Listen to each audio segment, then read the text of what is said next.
নমস্কার বন্ধুরা, ফুডি কিচেনে আপনাদের সবাইকে স্বাগত। আশা করি আপনারা সকলেই ভালো আছেন। আজকে আমি দুর্দান্ত স্বাদের একটা বেঙ্গলি ট্র্যাডিশনাল রেসিপি নিয়ে হাজির হয়েছি। রেসিপিটার নাম হলো ওল চিংড়ির ডালনা। খুবই জনপ্রিয় এই রেসিপিটা আপনারা বাড়িতে অল্প সময় কিভাবে বানাবেন সেই সমস্ত কিছু স্টেপ বাই স্টেপ এই ভিডিওতে আমি দেখিয়েছি। ভিডিওটা প্রথম থেকে শেষ পর্যন্ত অবশ্যই দেখবেন, আর ভালো লাগলে লাইক আর কমেন্ট করে চ্যানেলটাকে সাবস্ক্রাইব করে দেবেন। চলুন শুরু করা যাক। রেসিপিটা বানানোর জন্য আমরা নিয়ে নিয়েছি 500 গ্রাম চিংড়ি মাছ। আপনারা চিংড়ি মাছের খোসাটা ছাড়িয়ে চিংড়ি মাছের পিঠের দিকে যে নোংরাটা থাকে সেটা বের করে ভালো করে ধুয়ে নেবেন। দুটো মিডিয়াম সাইজের আলু আর 300 গ্রাম ওলকচু। আলুগুলোকে ঠিক এরকম ডুমু ডুমু আকারে কেটে নেবেন। ঠিক আলুর শেপেই ওলকচুটাও কেটে নেবেন। এবারে বানিয়ে নেওয়া যাক একটা সিক্রেট মশলা। সেটার জন্য একটা ফ্রাই প্যানে নিয়ে নিন 1 টেবিল স্পুন পরিমাণ গোটা জিরে, 4টে শুকনো লঙ্কা, 1 টেবিল স্পুন পরিমাণ গোটা ধনে, 2টো তেজপাতা, 2 টুকরো দারচিনি আর 4টে এলাচ। এবারে গ্যাসের ফ্লেমটা লো টু মিডিয়াম রেখে 2 মিনিটের জন্য এই সমস্ত কিছু ড্রাই রোস্ট করে ফেলুন। দেখবেন একটা সুন্দর গন্ধ বেরোতে শুরু করেছে, তখনই ওভেনটা বন্ধ করে ঠান্ডা করে নেবেন। তারপরে একটা মিক্সার গ্রাইন্ডারে এই সমস্ত কিছু ঢেলে দিন একসাথে। তারপরে গ্রাইন্ড করে মশলাটা বানিয়ে ফেলুন। এবারে একটা কড়াই নিয়ে তাতে নিয়ে নিন 1 লিটার গরম জল। আমরা এখানে ইলেকট্রিক কেটলি ব্যবহার করে 1 লিটার গরম জল কড়াইতে ঢেলে নিয়েছি যাতে সময়টা কম লাগে। তারপরে কেটে রাখা ওলকচুটা জলের মধ্যে দিয়ে দিন। এবারে এটাকে আমরা বয়েল করে নেব 10 মিনিটের জন্য, তাই এটাকে ঢেকে রাখুন ফ্লেমটাকে মিডিয়ামে রেখে। ওলকচুটা কিন্তু আমরা 50 to 60%ই বয়েল করব। আর যতক্ষণ ওটা বয়েল হচ্ছে ততক্ষণ অন্য একটি কড়াইতে নিয়ে নিন পরিমাণ অনুযায়ী সর্ষের তেল। তেলটা গরম করে কেটে রাখা আলুগুলো দিয়ে দিন। মিশিয়ে দিন 1 টিস্পুন লবণ আর 1 টিস্পুন হলুদ গুঁড়ো। এবারে 2 থেকে 3 মিনিট ফ্লেমটা মিডিয়াম টু হাইতে রেখে আলুগুলো ভালো করে নেড়ে চেড়ে ভেজে ফেলুন।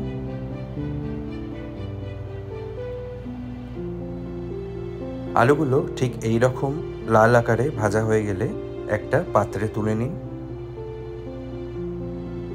অন্যদিকে ওলটা আমাদের 50 to 60% বয়েল হয়ে গেছে। এবার একটা বড় ছাঁকনি নিয়ে ওলকচুটা ভালো করে ছেঁকে নিন। আর ছেঁকে নেওয়ার পরে ওই একই তেলে ওলটা দিয়ে দিন। সাথে দিয়ে দিন 1 টিস্পুন হলুদ আর 1 টিস্পুন লবণ। এবারে আলুর মতো ঠিক এই ওলটাকেও ভেজে নিতে হবে 2 থেকে 3 মিনিটের জন্য মিডিয়াম টু হাই ফ্লেমে।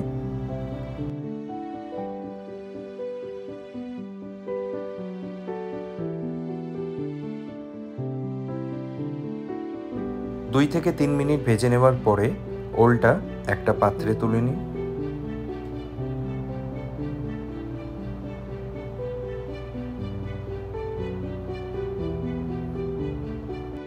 এবারেও ওই আলু আর ওল ভাজার তেলেতেই আমরা চিংড়ি মাছটাও ভেজে নেব। আচ্ছা, এখানে আমরা বাগদা চিংড়ি ব্যবহার করেছি। আপনারা চাইলে চাপদা চিংড়িও ইউজ করতে পারেন, তবে চেষ্টা করবেন চিংড়ি মাছের সাইজটা যাতে একটু বড় বা মিডিয়াম হয়, তবে এই রেসিপিটার টেক্সচারটা দেখতে ভালো হবে। চিংড়ি মাছটা ভাজার সময় 1 টিস্পুন লবণ আর 1 টিস্পুন হলুদ ব্যবহার করবেন। এরপর উল্টে পাল্টে 2 মিনিট ধরে চিংড়ি মাছটা মিডিয়াম ফ্লেমে ভালো করে ভেজে নিতে হবে। 2 মিনিট ধরে চিংড়ি মাছগুলো ভেজে নেওয়ার পরে একটা পাত্রে তুলে নিন।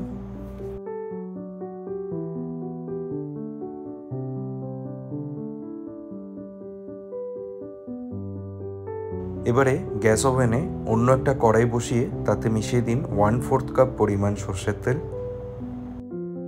তেলটা হালকা একটু গরম করে নিয়ে তাতে মিশিয়ে দিন 1 টিস্পুন পরিমাণ গোটা জিরে। এবার 10 থেকে 15 সেকেন্ড গোটা জিরেটা একটু নেড়ে চেড়ে ভেজে নিন।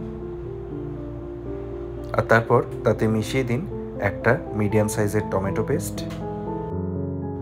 টমেটো কাঁচা গন্ধটা যাতে পুরোপুরি চলে যায় তার জন্য মিডিয়াম টু হাই ফ্লেমে টমেটো পেস্টটা 2 মিনিটের জন্য কষিয়ে ফেলুন।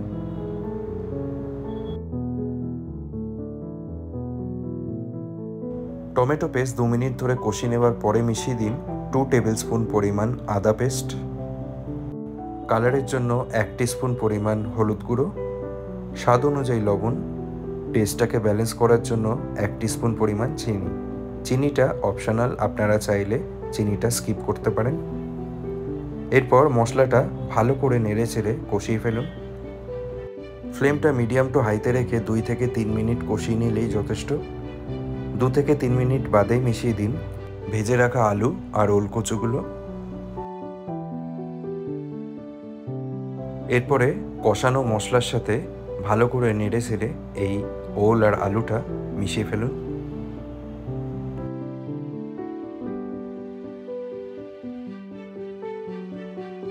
ওল আর আলুটা 2 মিনিট ধরে কষিয়ে নেবার পরে মিশিয়ে দিন 500 থেকে 600 মিলিলিটার জল।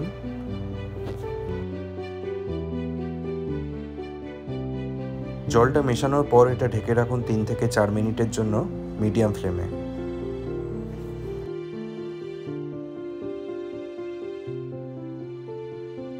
চার মিনিট বাদে ঢাকনাটা খুলে ফেলুন আর ভেজে রাখা চিংড়ি মাছগুলো মিশিয়ে দিন।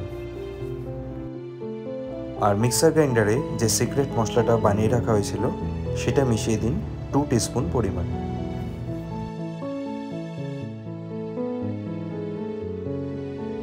তারপরে কিছু পরিমাণ ধনেপাতা কুচি ছড়িয়ে দিন।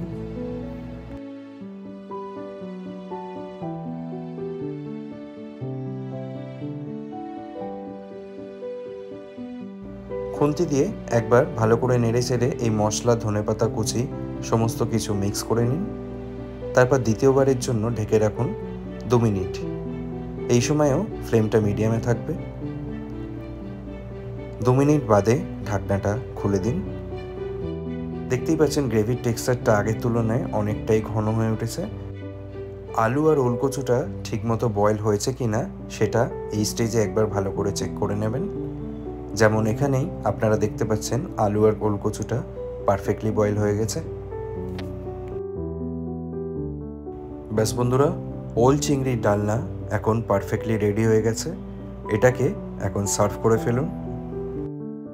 তো দেখতেই পেলেন ওল চিংড়ির ডালনা এত সহজে বানিয়ে ফেলা যায়। তো বন্ধুরা, এই প্রসেস ফলো করে অন্তত একবার হলেও এই রেসিপিটা বানিয়ে দেখুন। আমি গ্যারান্টি দিয়ে বলছি আপনাদের ভালোই লাগবে। আজকে তাহলে এ পর্যন্তই। আপনাদের সাথে আবার দেখা হবে পরবর্তী ভিডিওতে নতুন আর একটা রেসিপির সাথে। ভালো থাকবেন, সুস্থ থাকবেন।